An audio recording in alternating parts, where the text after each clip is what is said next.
ces mots d'ouverture. La problématique est désormais plantée. On vous laisse regagner l'auditorium et nous allons pouvoir commencer nos assises avec la conférence inaugurale dédiée à analyser la crise de protection de l'enfance.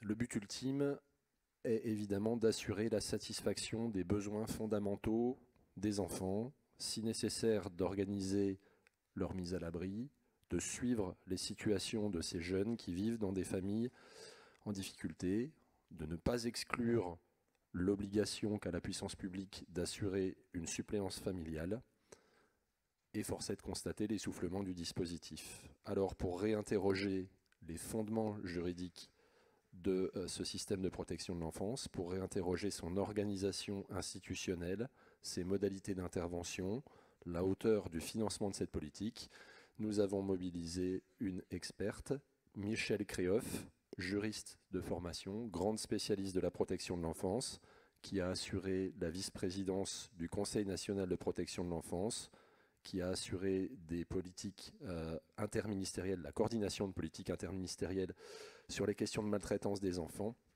qui a assuré la direction de politique enfance-famille dans le Val-de-Marne. Bienvenue à Michèle Créoff pour traiter ces questions. Je ne sais pas où elle est.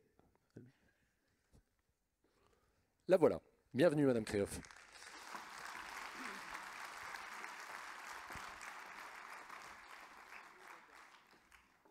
Bonjour, bienvenue. Écoutez, la scène est à vous. Où vous voulez.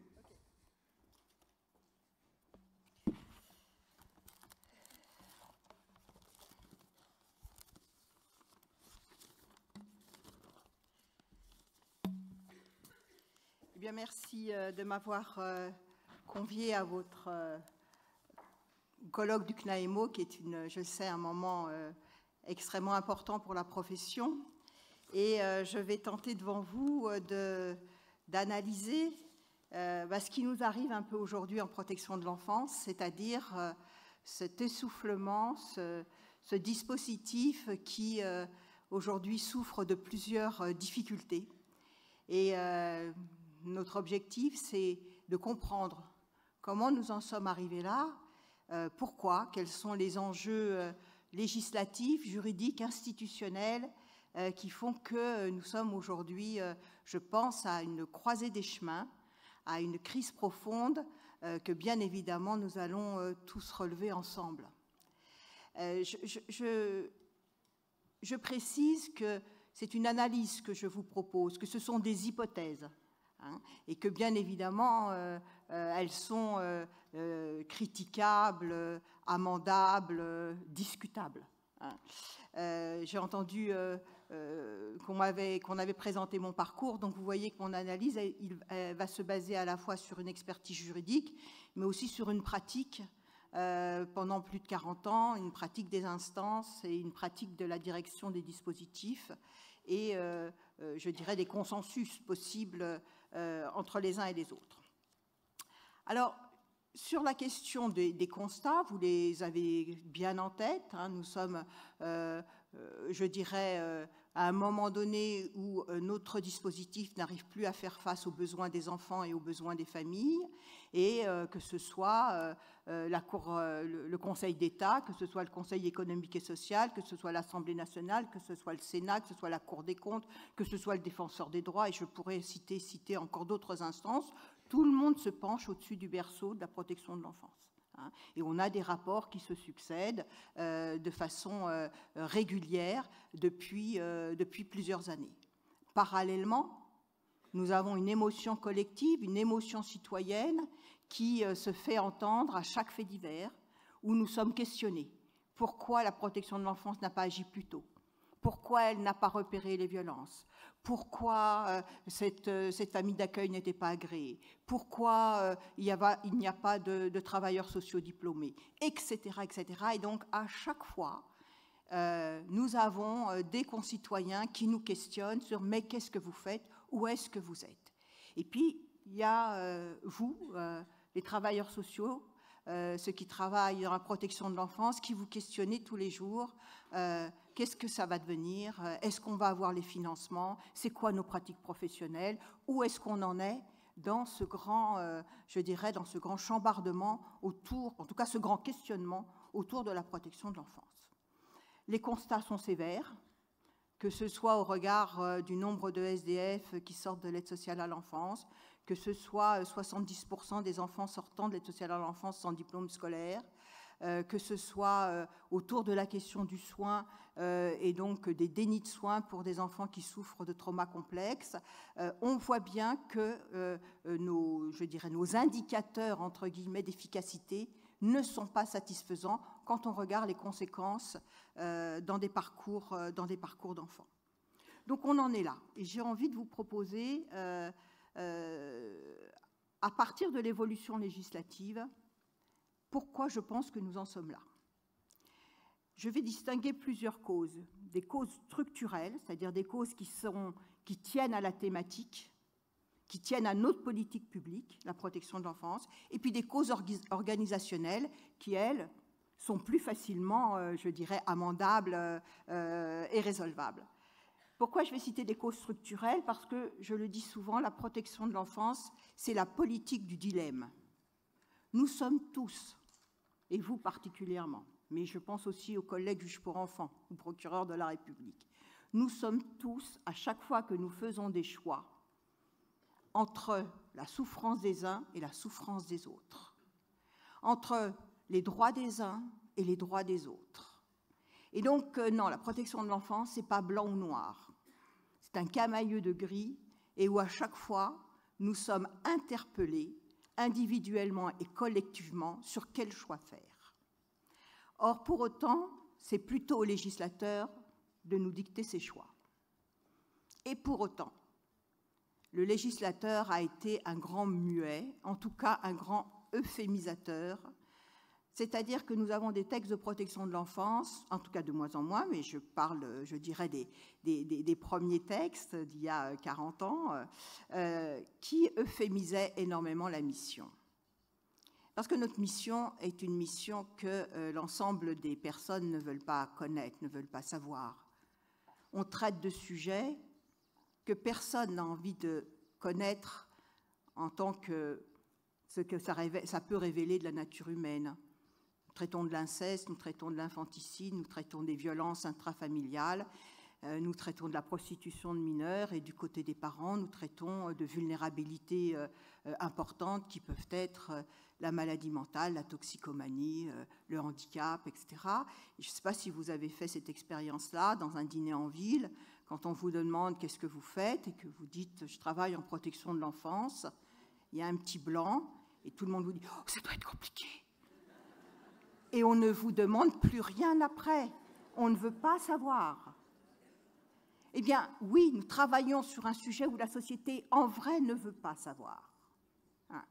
C'est parce que nous traitons d'une thématique qui est sidérante, d'une thématique qui vient fracasser ce qu'il y a de plus intime dans une société, c'est-à-dire comment on élève des enfants. C'est quoi une famille? C'est quoi les affections, les tendresses familiales ou les violences familiales? Et ça, eh bien oui, ça sidère. Qu'est-ce qu'a fait le législateur face à cette sidération? Il a employé des mots valises, des euphémismes. On parle du danger. Mais de quel danger? Compromission d'éducation, compromission de la santé. Mais quelle compromission? Carence éducative. Mais de quoi s'agit-il? Alors, au nom de la singularité de chaque situation, au nom du fait qu'on ne veut pas, je dirais, figer la loi sur des cas précis, on a choisi comme ça, le législateur a choisi comme ça des grands mots dans lesquels chacun va projeter ses propres seuils de tolérance, sa propre définition du danger. Je rappelle souvent que le danger, si on regarde le dictionnaire, c'est le risque que se produise un dommage. Mais ça ne dit rien de quel risque et de quel dommage.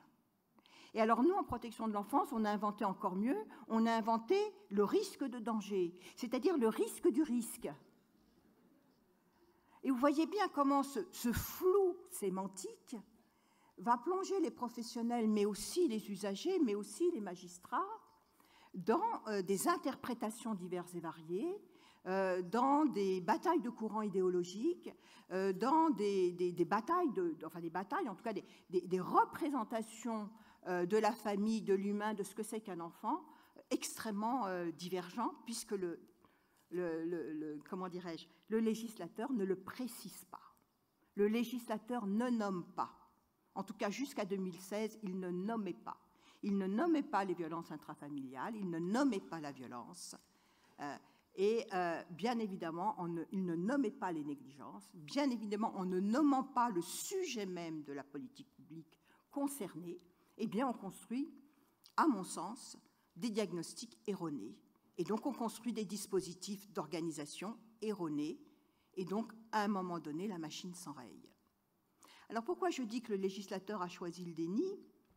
Eh bien, il n'y a qu'à voir au-delà de la sémantique et de ces mots extrêmement flous, l'absence de statistiques concernant la protection de l'enfance. En politique publique, quand on ne compte pas, c'est que ça ne compte pas. Il faut quand même être clair. Aujourd'hui, qui sait le nombre d'enfants victimes d'inceste pris en charge par le dispositif de protection de l'enfance? On sait par des sondages et des études de victimisation que ça concerne 10% de la population, mais on ne sait pas combien ça représente d'enfants que nous prenons en charge. On n'a pas été assez curieux pour aller y voir. On sait, selon certains chiffres, que seulement 6% des plaintes pour inceste sont déposées par des parents protecteurs. Ce qui veut dire que 94% des enfants victimes d'inceste n'ont pas de parents protecteurs. Donc ils sont chez nous. Mais on ne sait pas. On n'y a pas été voir. Et je pourrais multiplier comme ça. Si vous regardez les derniers chiffres de l'adresse ou de l'ONPE, on connaît à peu près tous des enfants qui nous sont confiés ou suivis. On sait si ce sont des filles et des garçons. On sait quel âge ils ont. On sait s'ils sont en famille d'accueil, s'ils sont suivis en AMO ou s'ils sont suivis en placement. On sait à quel âge ils vont sortir. Ce qu'on ne sait pas, c'est pourquoi. Il n'y a aucune statistique qui recense les motifs de nos mesures. Donc tout ce flou de connaissances, tout ce flou statistique qui empêche la représentation du phénomène, qui empêche l'objectivation du phénomène, eh bien rejoint le flou sémantique de la définition de la mission. Et c'est pour ça que nous travaillons dans le flou. Enfin, le dernier exemple, je dirais fondement de cette tension structurelle, c'est le fait que la protection de l'enfance est un conflit de droit.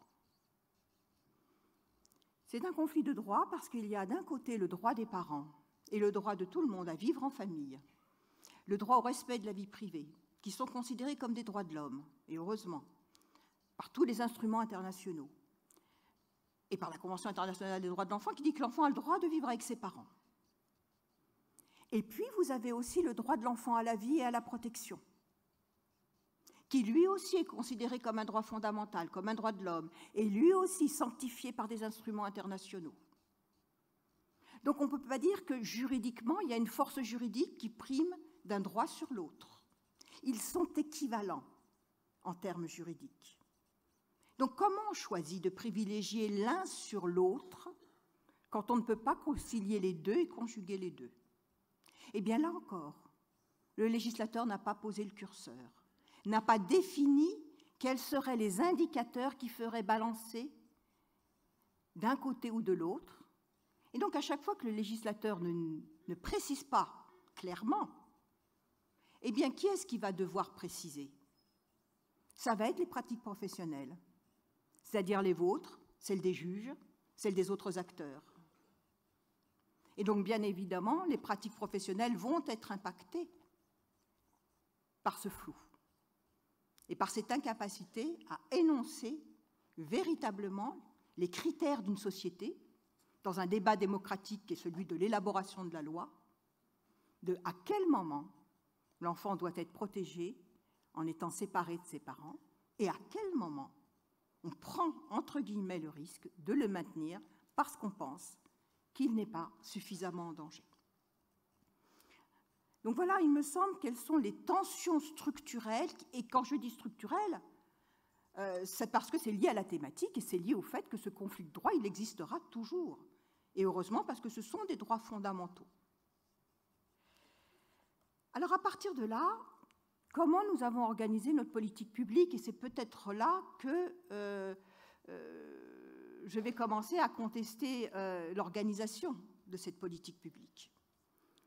Le choix a été fait il y a 40 ans de décentraliser cette politique publique. Là encore, il y avait deux choix possibles. Je rappelle juste qu'au moment de la décentralisation, au moment où ça a été décidé, où on en était? On en était à la fin de la réforme Bianco-Lamy, c'est-à-dire où toutes les DAS avaient toiletté leur fil actif de placement pour remettre aux parents les placements qui n'étaient plus nécessaires et pour développer d'autres politiques de soutien aux familles, notamment des politiques de soutien financier, pour éviter les placements pour des raisons économiques. Je cite le département du Val-de-Marne, même si à l'époque, j'étais pas encore, je finissais mes études de droit.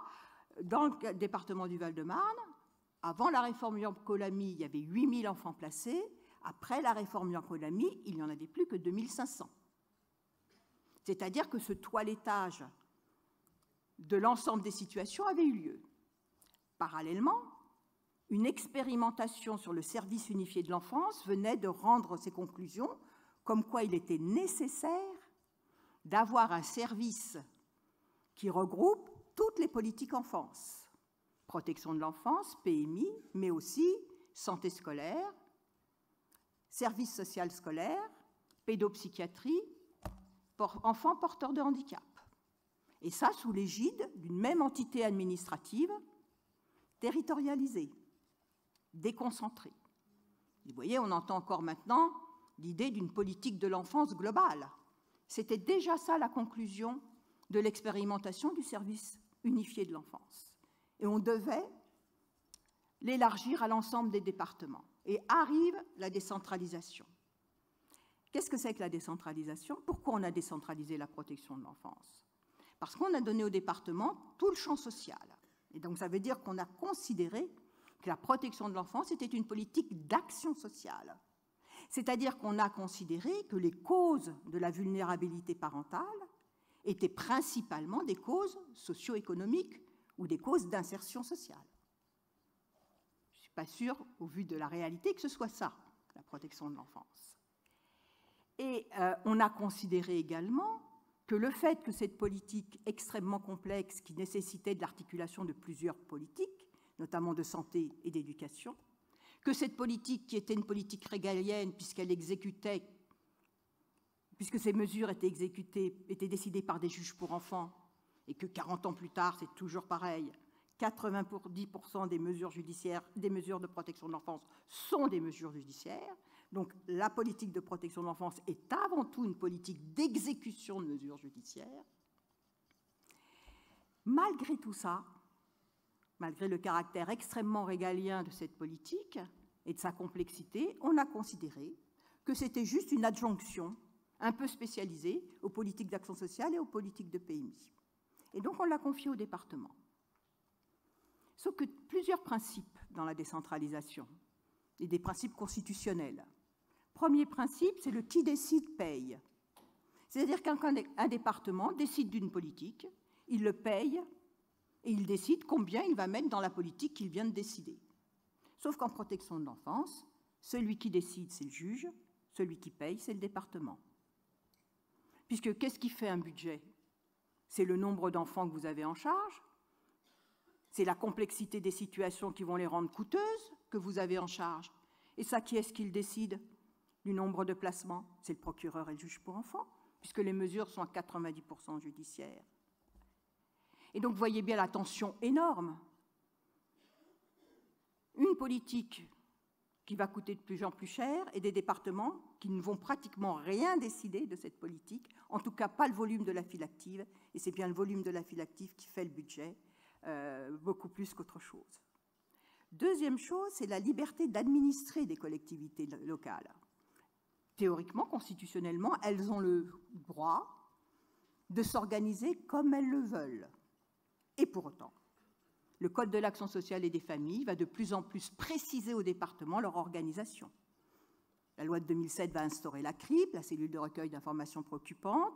La loi de 2007 et la loi de 2016 va fournir un certain nombre d'obligations d'organisation sur les évaluations, sur les prises en charge, etc. Et donc va venir battre en brèche le grand principe du qui décide paye et de la liberté d'administrer des collectivités territoriales. Donc, comme toujours, quand il y a de l'argent, on met de l'huile dans les rouages. Et puis, à partir de 2008, il n'y a plus d'argent. Crise financière, crise des bénéficiaires du RSA qui augmente plus que ce que l'État compense, crise des mineurs non accompagnés qu'on n'avait pas vu venir. Ils sont passés de quelques milliers à représentant pour certains départements 25%, 30% de leur file active. Donc là, le fait que les départements ne décident pas concrètement du montant, du volume de leur file active et que ce sont des décisions judiciaires, ça vient extrêmement compliquer la relation entre les départements et l'État. Alors, on a essayé de déjudiciariser, je ramasserai plus tard, on a essayé de déjudiciariser, c'est la loi de 2007. Comment on déjudiciarise? Eh bien, on déjudiciarise en gommant tout ce qui vient expliquer pourquoi c'est un juge qui prend la décision. Et qu'est-ce qui vient expliquer pourquoi c'est un juge qui prend la décision? Eh bien, parce que ce que nous avons à traiter, ce n'est pas simplement des difficultés socio-économiques. C'est beaucoup plus profond. Ce que nous avons à traiter, c'est la question de la violence intrafamiliale. Et cette question de la violence intrafamiliale, elle envahit aujourd'hui, et je pense à juste titre, mais ça se discute, elle envahit aujourd'hui la représentation collective, principalement par la dénonciation du patriarcat avec les mouvements féministes, qui, par le biais de la contestation et la mise à jour des violences conjugales, donnent à voir ce que peut être une domination au sein de la famille, et donc par là même donne à voir que la violence intrafamiliale existe, pas simplement contre les femmes, mais aussi contre les enfants. Et donc, on est dans un système où comment on peut justifier qu'on déjudiciarise, c'est-à-dire qu'on retire le pouvoir aux magistrats pour le donner à des élus locaux, alors qu'on va principalement traiter de questions de violence et de négligence. C'est pourtant ce qu'a essayé de faire la loi de 2007, et donc elle a je dirais, enlever des critères de saisine du président du conseil départemental, du procureur de la République, les situations de maltraitance. Elle a même carrément retiré le mot de la définition. Et si je prends, je dirais, l'exemple de la loi de 2007, si vous lisez l'article 1 de la loi de 2007, elle dit que la protection de l'enfance, sa mission, c'est prévenir les difficultés que les parents rencontrent dans l'exercice de leurs responsabilités éducatives. Et là, je dis bienvenue au club. Je connais personne qui n'a pas eu des difficultés dans l'exercice de ses responsabilités éducatives. Mais est-ce que c'est bien une mission de protection de l'enfance? On sait bien que ce n'est pas de ça dont il s'agit. Il s'agit de ce qui s'est dit au paragraphe suivant, et le cas échéant d'assurer la prise en charge selon des modalités adaptées, lorsque les parents ne peuvent pas, etc., etc. Donc on voit bien que ce qui va se jouer, et ce qui s'est joué en 2007, c'est comment on déjudiciarise en euphémisant encore plus la question de la violence et de la négligence. Et je rappelle qu'au titre de l'OMS, la négligence est une maltraitance.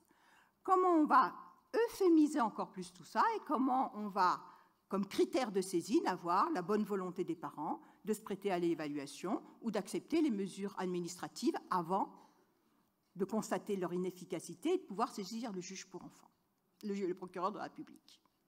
Et donc on voit bien que le critère de saisine, c'est plus la notion de danger, l'intensité du danger, mais le critère de saisine, c'est la collaboration ou pas des parents. Sauf que ça n'a pas marché. Ça n'a pas marché parce que affaire Marina, parce que scandale sur scandale, où de plus en plus, la loi de 2007 a été questionnée, et notamment questionnée par la Cour européenne des droits de l'homme, qui a constaté qu'en effet, quand elle a rendu son arrêt sur l'affaire Marina et que la France a été condamnée, que c'était une loi qui ne favorisait pas la protection des enfants. Donc, on est dans cette construction-là où on a des compétences décentralisées, d'une mission régalienne, et avec des élus locaux à qui, je dirais, on a vendu du rêve. Hein, on leur a dit le développement social local, l'action sociale de proximité va faire disparaître les causes qui nécessitent une protection de l'enfance. Et donc, vous allez en effet ne plus avoir autant de dépenses et vous n'allez plus avoir autant besoin de lieux d'accueil, puisque tout ça va avoir je dirais, une politique de prévention absolument efficace. Et donc, vous pouvez ne pas investir dans les dispositifs d'accueil si vous investissez dans les dispositifs de prévention. C'est ça qu'on a vendu aux élus locaux en 2007 et les années suivantes.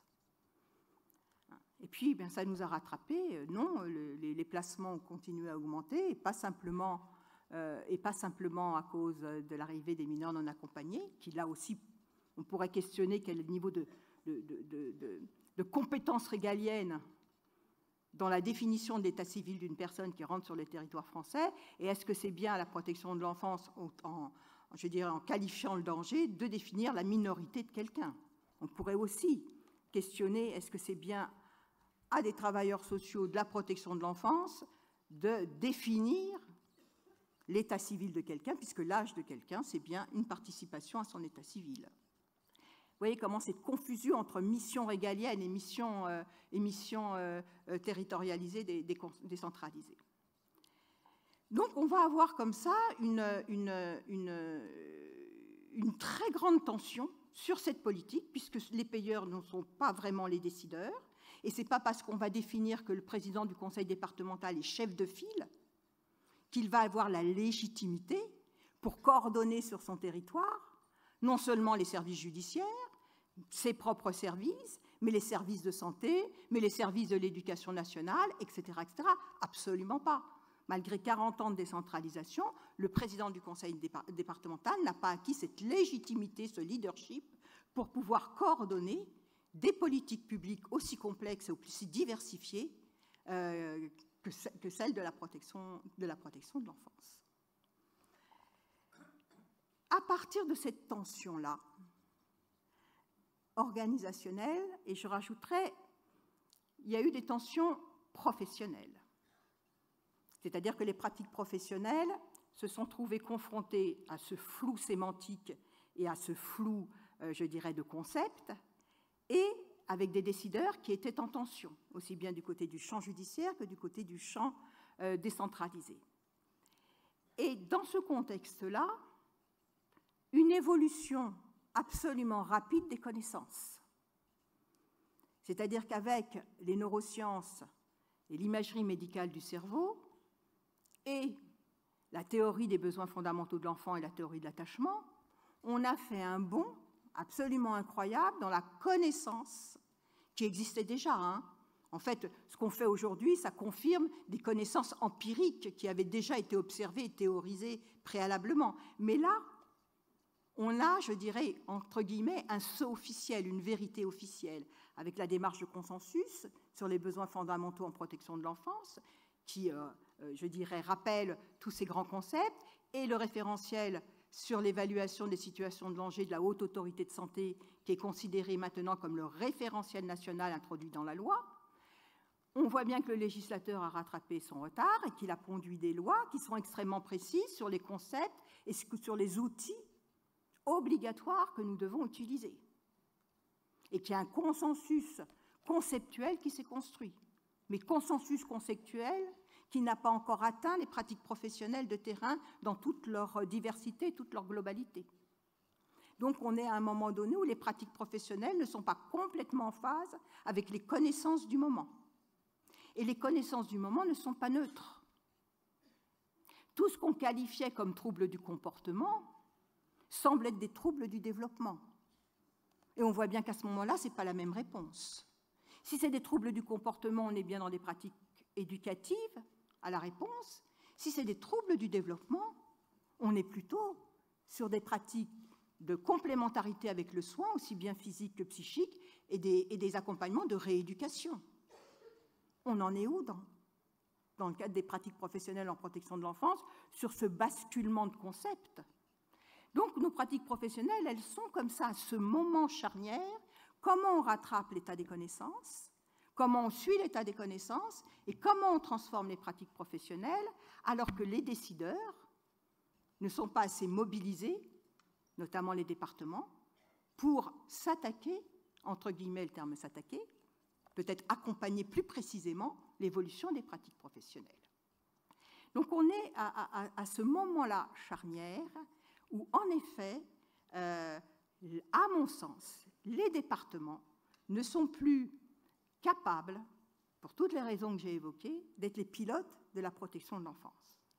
Et j'en terminerai, il me reste encore combien de temps? On a le temps, d'accord, parfait. Et donc, ce que je voudrais dire aussi, c'est que face à ça, les départements ont choisi de faire sécession. J'en prendrai pour preuve la dernière réflexion du président Sauvadet, président de l'Association des départements de France, qui, lorsqu'il était interrogé sur l'interdiction de mettre des enfants à l'hôtel, quand même, qui a été interdit, alors c'était déjà interdit avant la loi Taquet de 2022, ça a toujours été interdit de placer des enfants dans des lieux non agréés, c'est le Code de l'action sociale et des familles, et ça a donc toujours été interdit. C'est même à ce point interdit que c'est constitutif d'une infraction pénale d'accueillir des enfants dans des lieux non agréés. Donc la loi Taquet n'a fait que rappeler une interdiction, et en fixant précisément l'hôtel, puisque la mise à l'hôtel devenait l'alpha et l'oméga de la prise en charge des mineurs non accompagnés et de tous les incasables, entre guillemets incasables, vous m'entendez bien, de tous les incasables qu'on ne savait plus où mettre. Donc, face à cette réalité, qu'est-ce que dit le président de l'ADF quand on constate que les départements continuent à mettre à l'hôtel malgré l'interdiction légale? Il parle de loi optionnelle. Il dit la loi Taquet est une loi optionnelle. Mais moi, je ne connaissais pas. Je connaissais les lois constitutionnelles, les lois organiques, mais alors les lois vœux pieux, je ne connaissais pas. Et c'est le président de l'ADF qui le dit. Donc, quand je dis que les départements ont fait le choix de la sécession, ils font le choix de la sécession. C'est-à-dire qu'ils font le choix de dire « nous ne sommes pas obligés par les lois de protection de l'enfance ». Or, les dernières lois de protection de l'enfance, qu'est-ce qu'elles ont fait d'extrêmement novateur? Eh bien, en créant des obligations pour les départements, elles créent des droits pour les usagers. Encore une fois, une loi, ce n'est pas un guide de bonne pratique.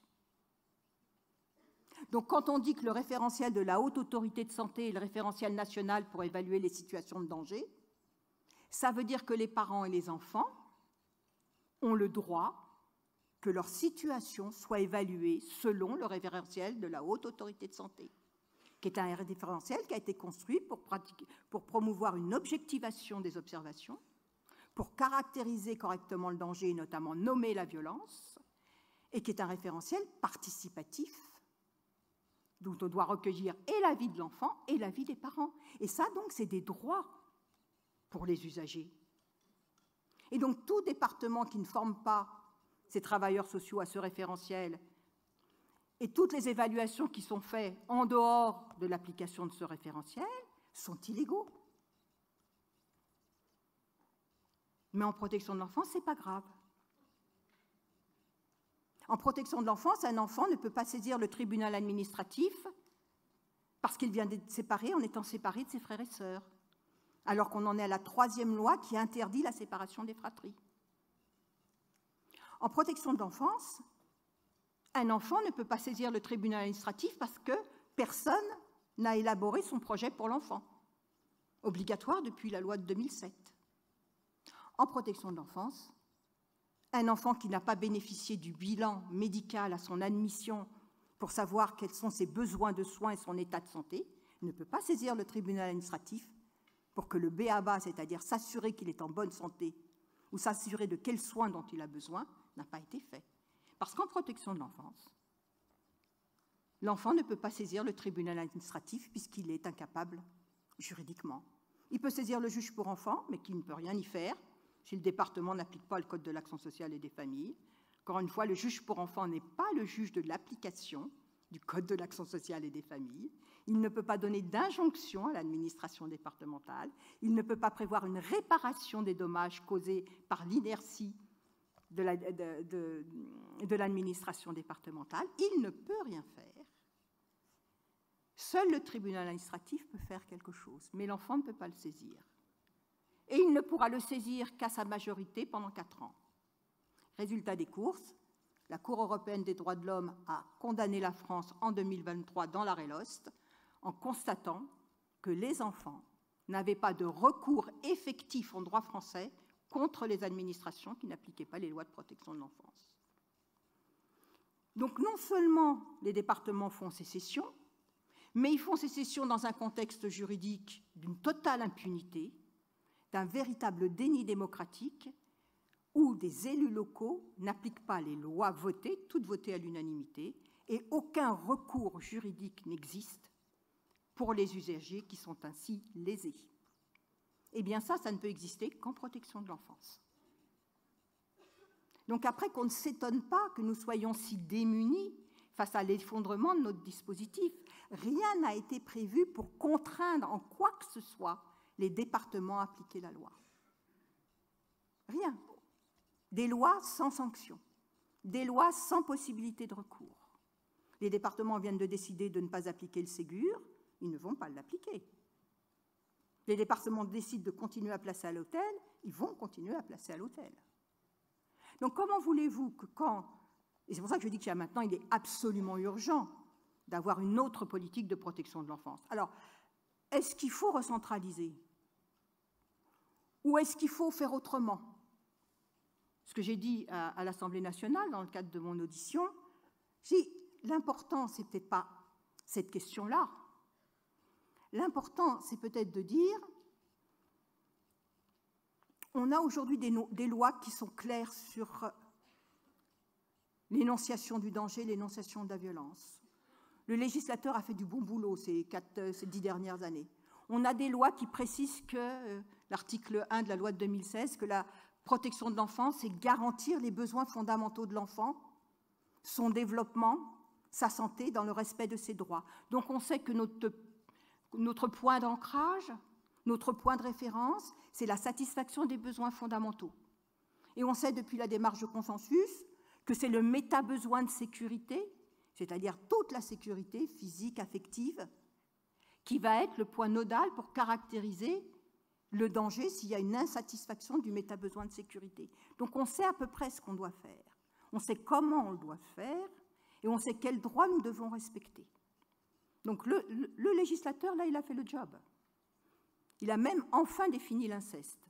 Il a fallu attendre 2021 en France, donc la première partie du XXIe siècle, pour définir un tabou universel quand même. Quand je disais qu'on avait un législateur qui était vachement réticent à nommer le danger et à nommer la violence, le cas de la définition de l'inceste est absolument remarquable. Hein. Mais voilà, on y arrive. Donc par rapport à cela, comment on va... La priorité aujourd'hui, ce n'est pas de refaire des lois. La priorité aujourd'hui, c'est comment on fait appliquer les lois actuelles et comment on transforme les pratiques professionnelles au regard des obligations de ces lois actuelles. On voit bien que laisser faire les départements, ils ont fait sécession. Dans les quelques propositions, puisqu'on a eu stratégie nationale de protection de l'enfance, où l'État a essayé, en contrepartie d'un peu de financement, de contractualiser un certain nombre de choses avec les départements. Ça n'a pas marché. Ils ont contractualisé, c'est-à-dire qu'on a dépensé 80 millions sur des projets que les départements avaient déjà dans leur tiroir, et ça n'a rien changé sur les pratiques professionnelles ou sur la création de nouvelles places d'accueil, etc.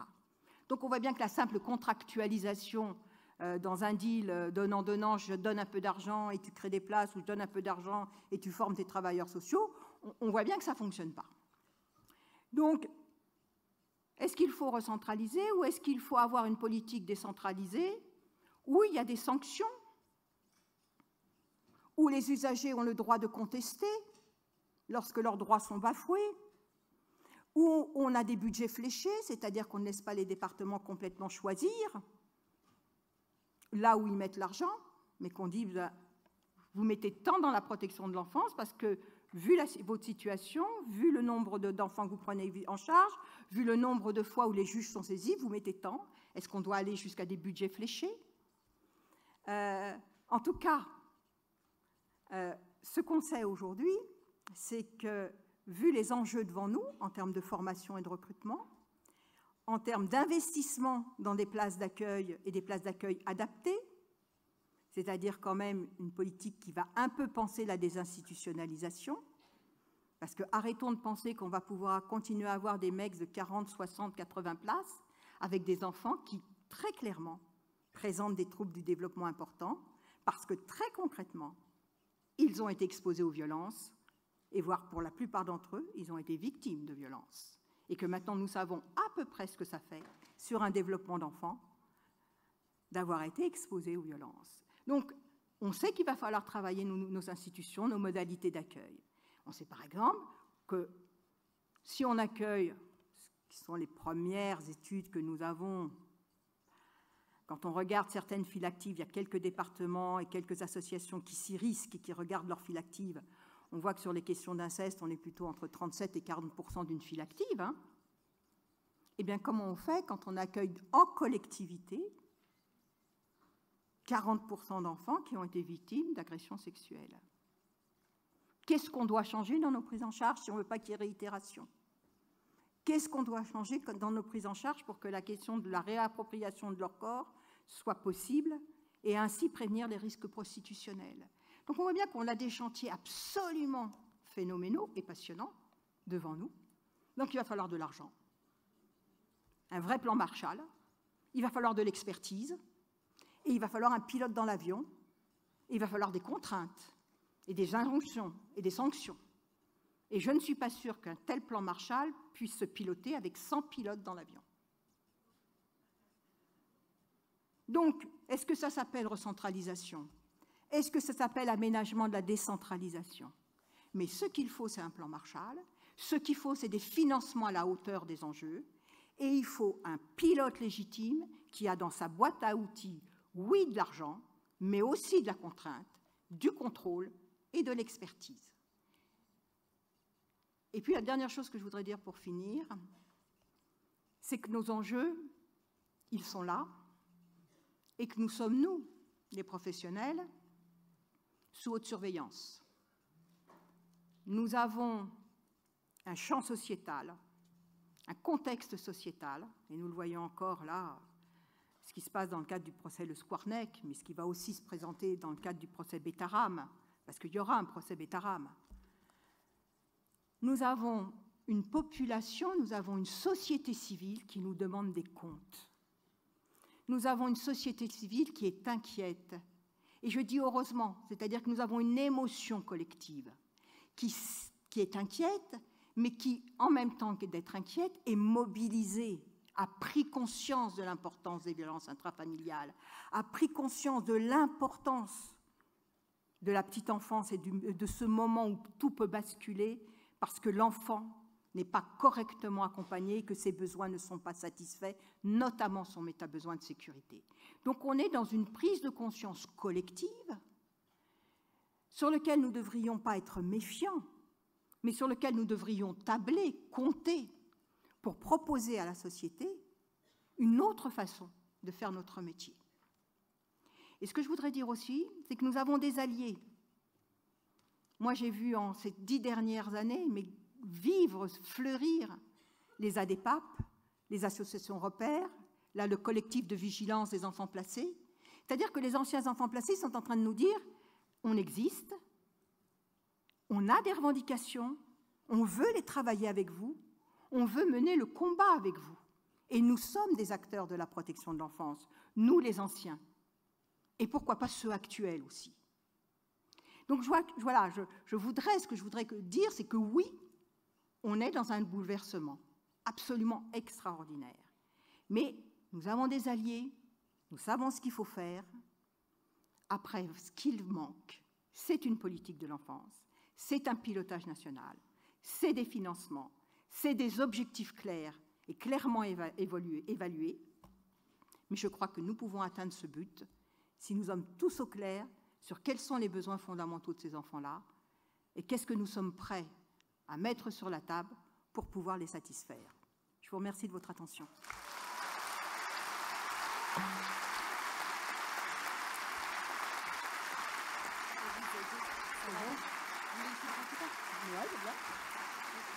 Bravo à vous, Madame Créoff.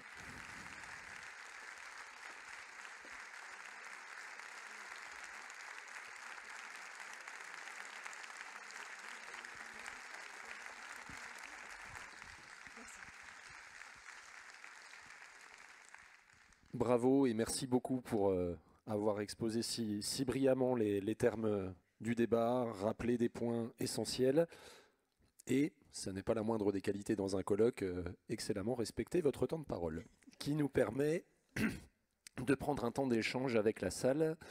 Si la salle en a l'envie, on va tenter de l'éclairer pour voir d'éventuels bras qui se lèvent.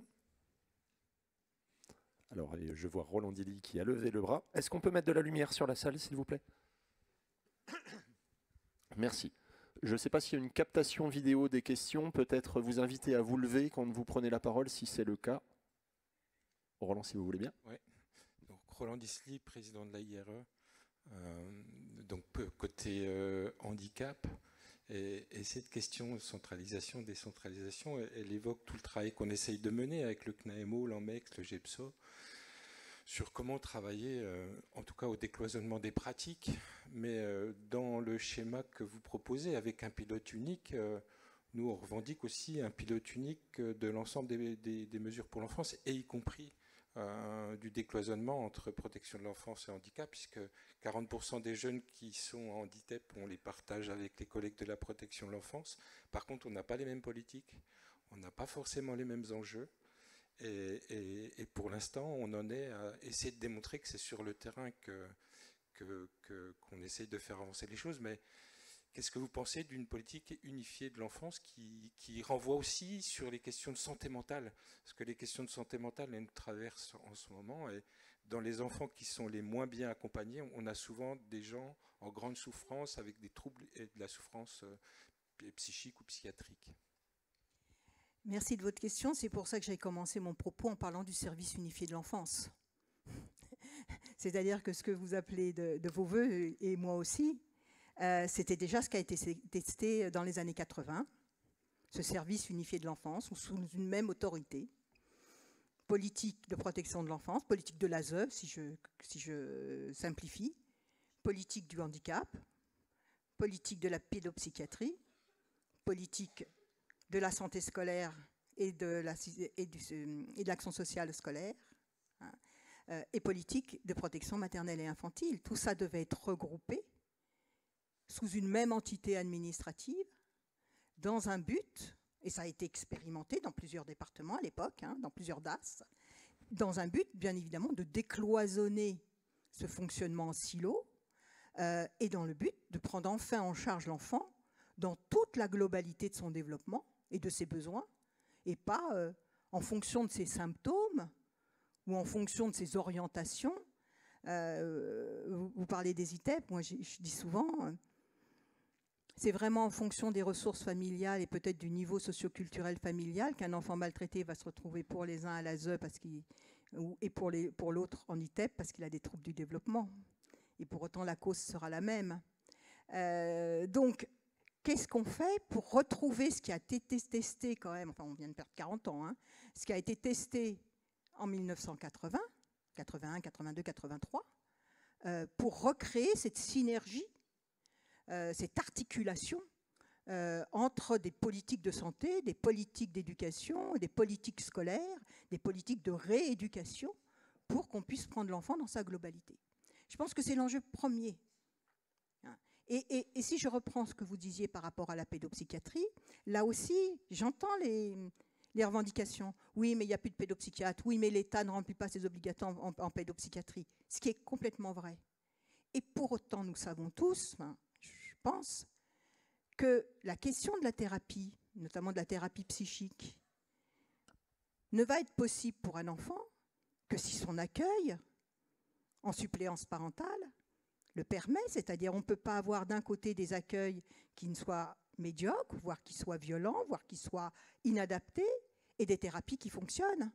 Comme on ne peut pas avoir des accueils bienveillants, etc., et des thérapies qui n'ont pas lieu. Il faut que les deux aillent ensemble. Et donc, oui, dans ce que j'appelle un plan Marshall, ça va être aussi cette compatibilité des politiques entre elles, peut-être cette fongibilité des budgets, notamment entre l'assurance maladie et la dotation globale de fonctionnement. Hein, il y a des choses à inventer, et pourquoi pas, comme on l'a fait il y a quelque temps, là aussi, ça a été inventé pour l'humanisation des hospices de personnes âgées. À l'époque, on disait l'hospice des vieillards. Quand il a fallu les humaniser, il y a eu une taxe spéciale, c'est-à-dire qu'il y a eu un impôt fléché. Est-ce qu'on ne pourrait pas aussi penser que les ressources viennent d'un impôt fléché, notamment dans ce champ aujourd'hui où la population est mobilisée, et que ça soit un choix qui soit fait, comme on le fait pour le logement social, où il y a des ressources fléchées, des ressources de l'État fléchées, des ressources fiscales fléchées, des ressources de l'assurance fléchées.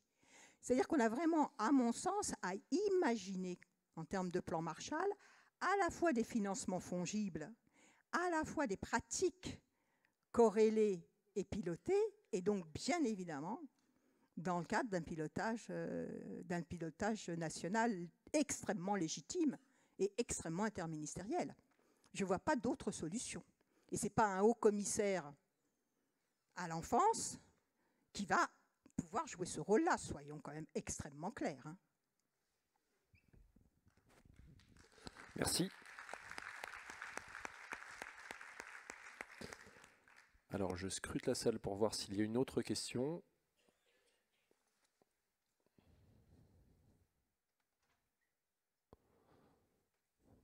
Ils sont timides dans ces débuts de matinée. Ah si, au-dessus, s'il vous plaît.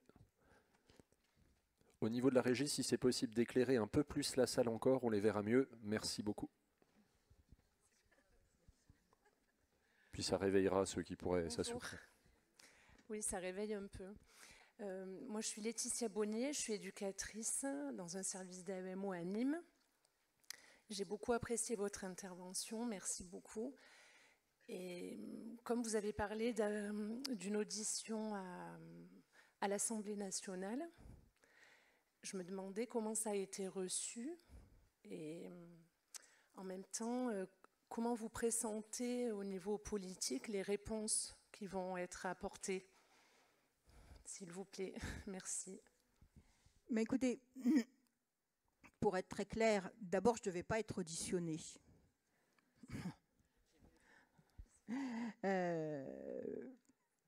Ce que je vous raconte, enfin, ce que je vous ai exposé, c'est quelque chose que j'expose depuis maintenant 5-6 ans.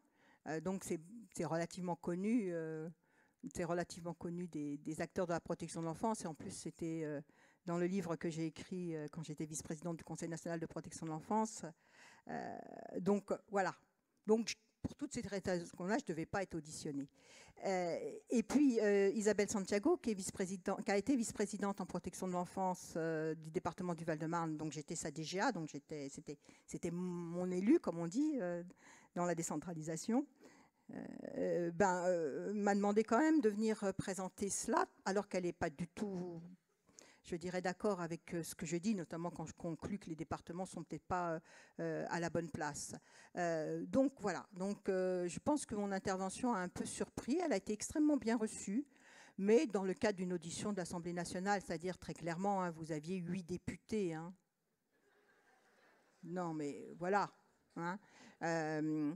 Pratiquement aucun de mémoire de la majorité, enfin je ne sais pas si on peut dire majorité, en tout cas de la majorité relative actuelle, un député du Rassemblement national et puis les autres étant des députés majoritairement de l'opposition de gauche. Donc voilà, faut relativiser aussi, si vous direz, comment dirais-je, les enjeux. Donc, ça a été intéressant. Je pense que, ils m'ont dit que ça les avait intéressés. Après, parce que je pense que la tentative de décortiquer, d'essayer de comprendre ce qui s'est passé et comment notre politique de protection de l'enfance s'est construite est nécessaire. Je crois qu'il y a une chose que j'ai dite qui les a intéressés parce que j'ai vu qu'ils le reprenaient dans leurs amendements de PPL, de proposition de loi. Quand j'ai proposé qu'on arrête de dire que la protection de l'enfance est une politique d'action sociale, mais qu'on dise que la protection de l'enfance est une politique de secours aux enfants et une politique de suppléance parentale. C'est-à-dire de dire vraiment ce qu'elle est. Et suppléance parentale, ça ne veut pas dire que je ne parle que des placements. Parce que quand vous êtes en AEMO, oui, vous êtes en suppléance parentale. C'est-à-dire que vous venez accompagner des parents dans leur rôle parental et vous faites avec eux ce qu'ils ne peuvent pas faire tout seuls.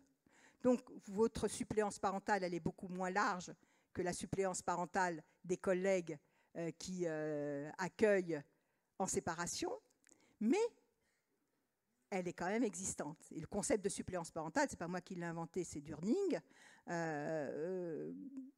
qui est un concept extrêmement intéressant à travailler. D'abord parce que ça explique aux parents quelle place on est sur le manque, on n'est pas sur le tout. On vient combler le manque et exclusivement le manque. Et d'autre part, la suppléance parentale, et je m'excuse de faire cette petite aparté, mais parce que ça me semble intéressant de dire que c'est une politique de suppléance parentale, la suppléance parentale, ça vient interroger ce que chacun d'entre nous a vécu en tant qu'enfant et ce que chacun d'entre nous vit en tant que parent, s'il est parent. Donc la suppléance parentale, c'est un clignotant pour nous dire attention aux projections individuelles, soyez outillés, utilisez des outils référencés, parce qu'il faut vous protéger, vous aussi, de cela. C'est-à-dire, encore une fois, je me permets de le dire, les enjeux émotionnels pour vous sont 10 fois plus forts que si vous gérez des routes ou si vous gérez des stocks logistiques. Hein.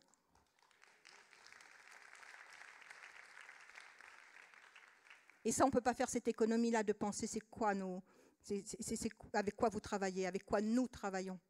On travaille principalement avec nos émotions et avec des références qui nous permettent de contrôler nos émotions ou de les enrichir. Donc ça les a intéressés, que je leur donne une définition de la politique publique qui me semble plus proche de l'objet véritable de cette politique publique que ce qu'on a voulu noyer dans l'action sociale.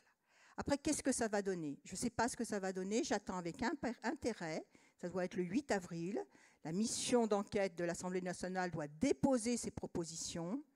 Est-ce que ce sera des propositions aussi anodines qu'a fait le défenseur des droits, alors que le constat dans le rapport du défenseur des droits était remarquable?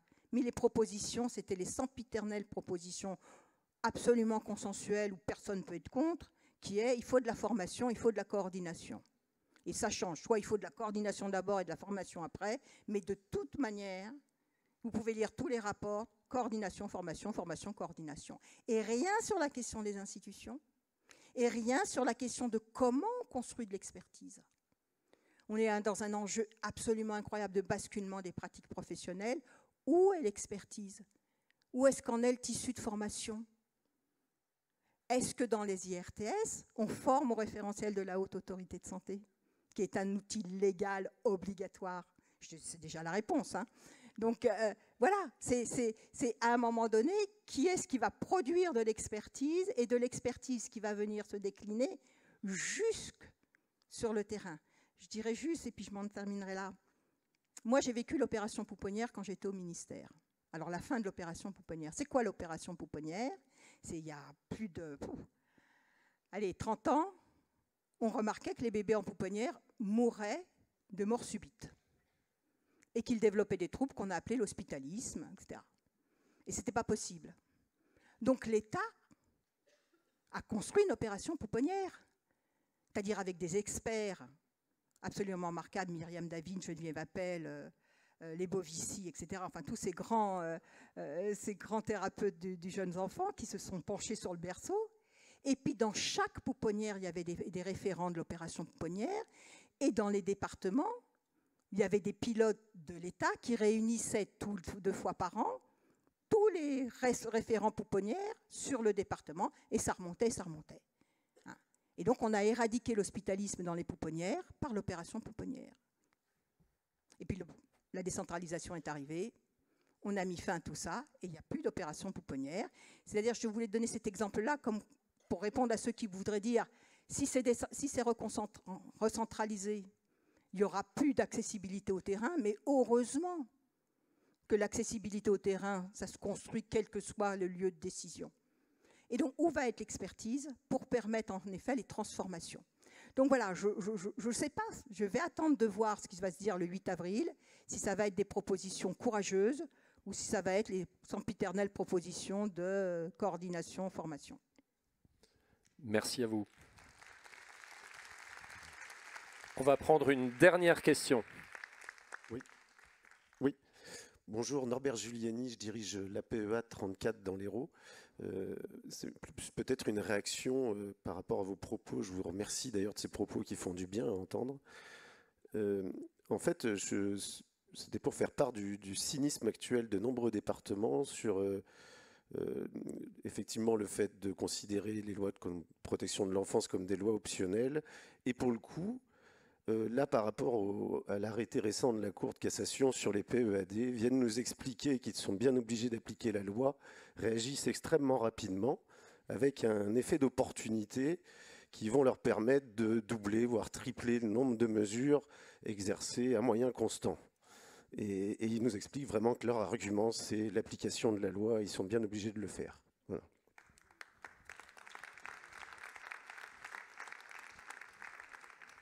D'autant plus que ce n'est pas une loi, que c'est un avis de la Cour de cassation.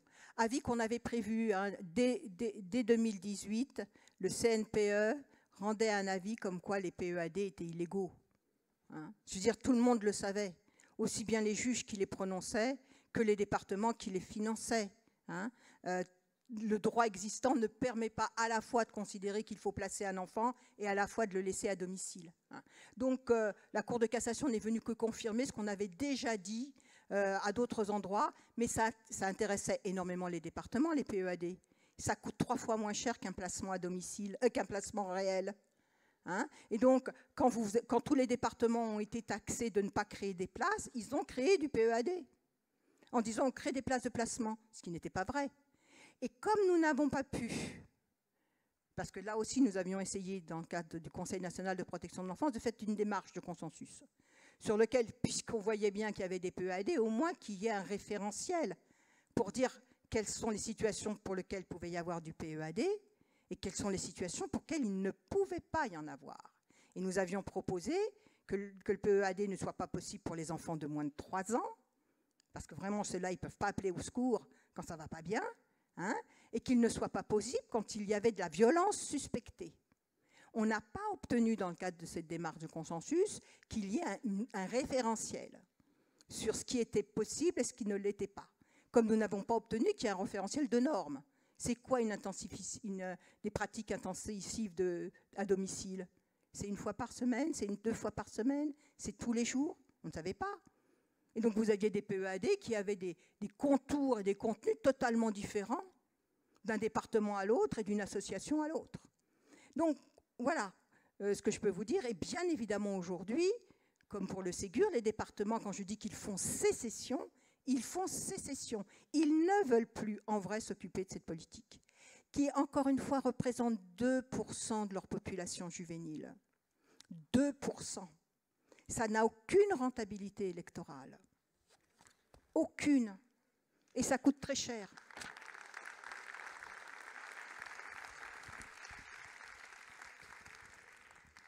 Très bien.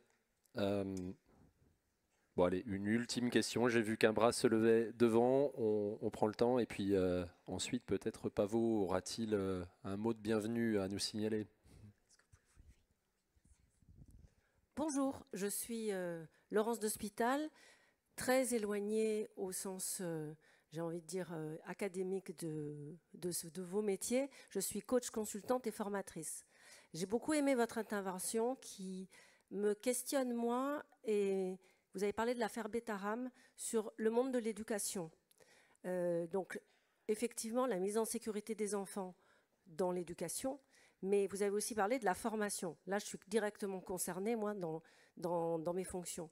Et donc, on a parlé de la formation ou l'absence de formation des éducateurs. Donc, j'aimerais bien que, s'il y a un petit éclairage sur, pour vous, les ramifications, j'ai envie de dire voulues, pas voulues, les bombes qui vont tomber éventuellement, quand on faisait référence à l'affaire Betaram, dans le monde de l'éducation et dans la façon dont les équipes qui s'occupent de l'enfance pourraient bénéficier de d'évolution dans la formation, je trouve que ce serait intéressant d'avoir peut-être votre vision sur ces liens-là. Ben, ce que je vais dire à propos de l'affaire Bettera, mais ce que vous suggérez, hein, c'est-à-dire, encore une fois, là aussi, mais ça renvoie à ce que disait le collègue sur la question des silos. Toute structure éducative, qu'elle soit de l'éducation nationale ou d'un autre champ, qui accueille en internat des enfants séparés de leurs parents, là, pour des raisons de choix scolaires, de commodité scolaire, etc., toutes ont les mêmes enjeux.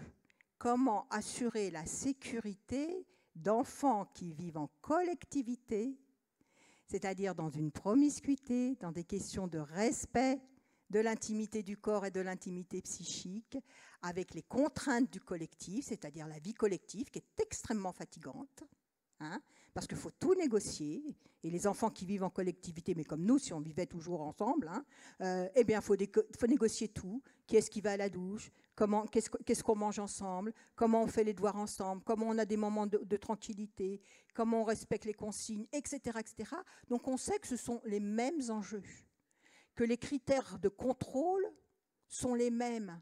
C'est-à-dire que ce soit un inspecteur de l'éducation nationale ou un inspecteur des affaires sanitaires et sociales ou un collègue de l'ARS ou un collègue du département qui viennent inspecter une structure résidentielle, comme on dit, où il y a de la suppléance parentale.